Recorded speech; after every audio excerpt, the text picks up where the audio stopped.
हरिओम। हरिओम। बेटा आपका स्वागत है कार्यक्रम में। माँ देवी अपराजिता की बहुत विशेष विशेष कृपा। जल्दी से बेटा अपना नाम बताओ।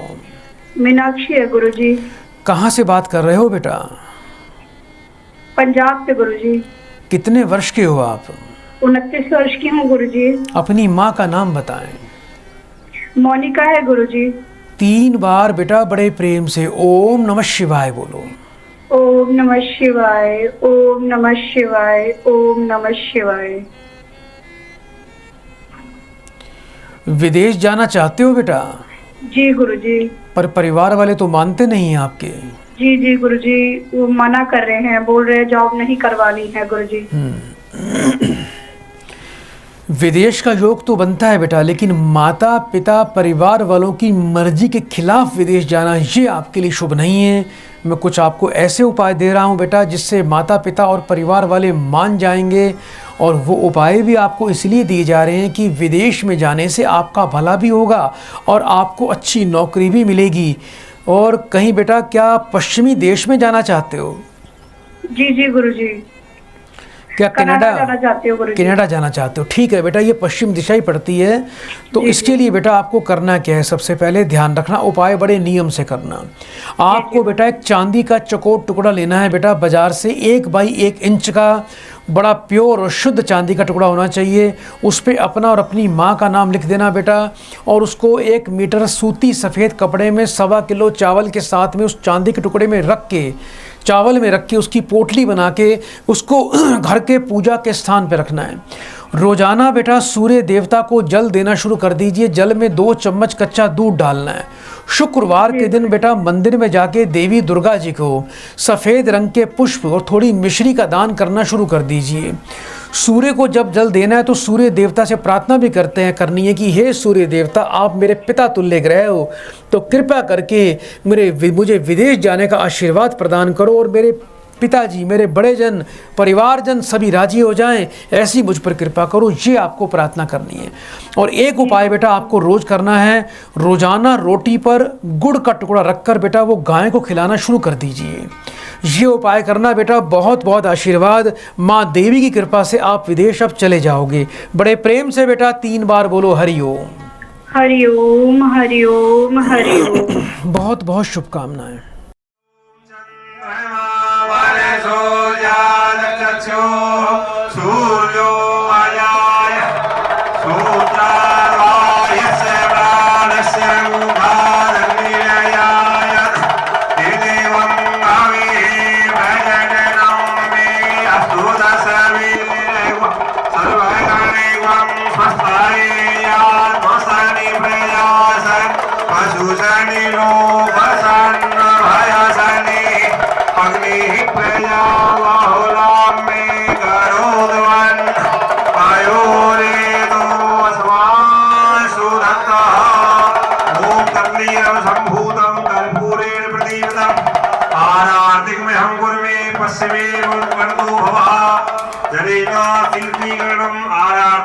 सर्वेभ्यो देवेभ्यो वन्दनं आरात्मे आत्मा विवन्दनं महामत्पुष्पाजरे समर्पयामि। नाना सुगन्ध पुष्पाणि यथा कालोभवारिजं पुष्पाञ्जलि मया दत्तं गृह्णारो परमेश्वरः। सुमन सुगन्धे सुमननयः सुमन शुभा शुभात् पुष्पाञ्जलि अर्पण को बाबा की कर देव गणो स्वीकार भी की कर दे वाले बाबा। सभी लोग अपने अपने आसन पर विराजमान हो जाइए। आराम से बैठिए, थोड़ा अपने बीच में गैप दीजिए, भिड़िए मत आपस में, गैप दे दीजिए। ये आरती अगरबत्ती निकालो उसमें से, अगरबत्ती निकालने के बाद अगरबत्ती ले लो, बिल्कुल शोर नहीं करेंगे। कृपया ध्यान से श्रवण करें, शोर नहीं होगा। देवी जी हाथ जोड़ के प्रार्थना है आपसे, कृपया शांत बैठे। आप सभी लोग एकदम शांत हो जाए। बैठ जाइए भैया जी, खड़े ना हो कोई भी, बैठ जाइए। बैठिए पंडित जी।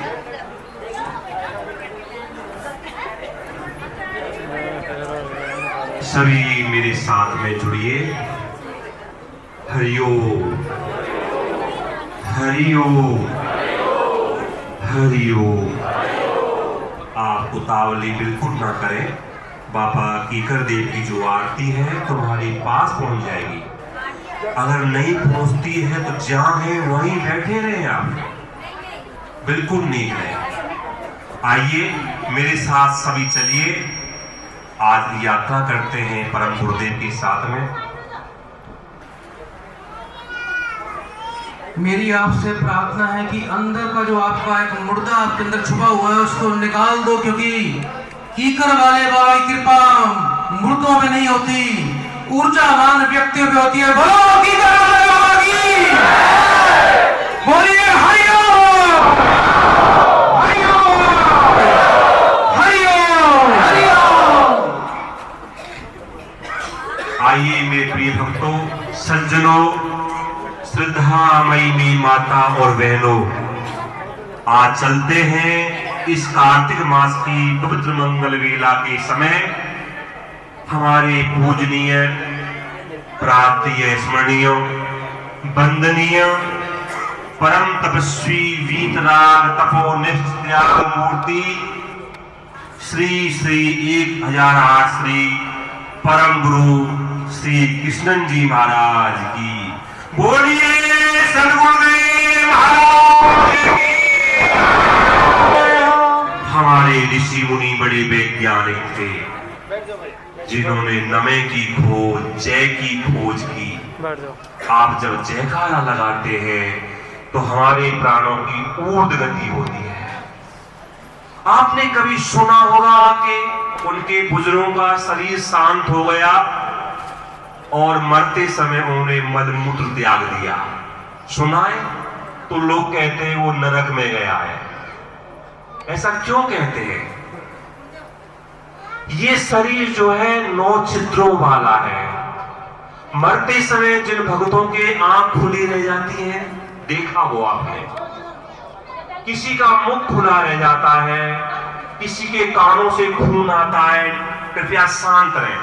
बिल्कुल, देखो यहाँ किसी नौटंकी में, तमाशे में नहीं आए हुए आप बड़े बड़े धन्यवाद के पात्र हैं जो ये शुभ अवसर गुरु जी के सानिध्य में ले रहे हैं। मैंने पिछली बार भी कहा था कि ये अवसर कई बार हमको नहीं मिल पाता, पर आपके द्वारा हमको भी मिलने का शुभ अवसर मिल रहा है। तो आप बीच में कोलाहल करेंगे, शोर मचाएंगे तो इसका लाभ नहीं ले पाएंगे। आप आए हैं तो ऐसे ही चले जाएंगे, उसका गुरुदेव को दुख होगा, हमको भी होगा, तो क्रम टूट जाता है बताने में। तो मैं कह रहा था, जिन भक्तों के नेत्र खुले रह जाते हैं, मुख खुला रह जाता है, तो समझिए उनके प्राण इस शरीर के ऊपर के द्वार के द्वारा गए हैं। ऊर्ध्व प्राणों की ऊर्ध्व गति हुई है, श्वासों की ऊर्ध्व गति हुई है। और जिन्होंने मरते समय मलमूत्र त्याग कर दिया है, उनकी ये हवा की अधोगति, ये नाभि को शरीर का सेंटर बताते हैं, मध्य बताते हैं, बिंदु बताते हैं। तो नाभि से नीचे के जो 2 छिद्र हैं वो अधोगति वाले हैं। तो अभी आपने गुरुदेव का जयकारा लगाया, मेरे साथ एक बार और लगाइए, जब आपको पता चल जाएगा। बोलिए सद्गुरुदेव महाराज की, कीकर वाले बाबा की। क्या हुआ? आपके प्राण ऊपर आए थे ना, कि नीचे गए थे? ऊपर आए, बहुत अच्छा लगा। तो कौन चाहता है कि मेरी अधोगति हो? मैं आज 10,000 रुपए महीना कमाता हूं, कल मुझे 8,000 रुपए मिलने लग जाए। आप चाहते हैं सब? नहीं, भगवान ऐसा किसी का ना करे। सबकी ऊर्ध्व गति हो, सबकी प्रमोशन हो श्री महाराज जी के आशीर्वाद के द्वारा और कीकर वाले बाबा के द्वारा। इसलिए नमे का शब्द, जयकारे शब्द में आप कृपया लोभ ना करें। मैं चलता हूं गुरु जी के प्रोग्राम में। गुरुदेव ने बाबा कीकर जी महाराज जी को, जो गुरुदेव के इष्ट देवता हैं, उनको आह्वान कर लिया है। किसी कार्य में कभी भी कटौती ना करें। आज एक माता आई, मुझे कुछ ज्ञान दे के गई। उन्हीं माता को संबोधन करते हुए मैं एक छोटा सा एक विस्तार सुनाता हूं। भगवान शिव पार्वती का एक मंदिर था और एक फकीर, बड़े ध्यान से सुनिए, मैं यहां चटुकला नहीं सुनाऊंगा आपको, आध्यात्मिक कहानी सुनाऊंगा। एक फकीर भगवान शिव के मंदिर में नृत्य की जाया करता था और कहता था, हे भगवान भोलेनाथ मेरी भी सुन लीजिए। बार बार भगवान शिव से आग्रह करता था, निवेदन करता था, भगवान ने उसकी नहीं सुनी।